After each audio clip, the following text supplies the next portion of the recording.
spolu, ale ne. Rasismus je tady, když jdeš ven. Šater, stále se dívám na tu místu dalšího mak zabitej. Že kvůli tomu, že byl nalitej. Tohle je blbost, další bolest, je zpráva další pověst.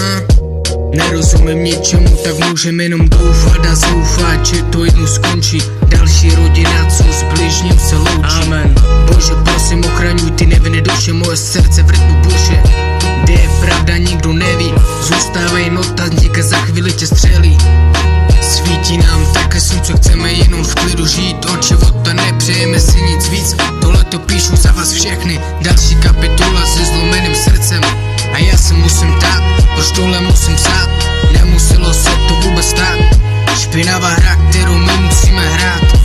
Korona, to je slabý slovo. Rasismus je tady odek živa, tak do školy.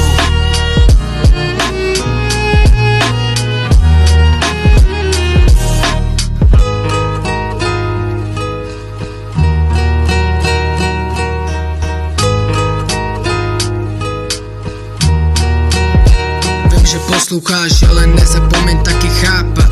Pravda vždycky bolí, druhý bere záchvat. To, co se stalo, je jenom malej náznak a můžu pokračovat dál. Doufám, že tam nahoře viděj raj. Nikdy to nepřestane bolet, ať je leden nebo maj. Zdravím všechny rasistické krysy, takže bye.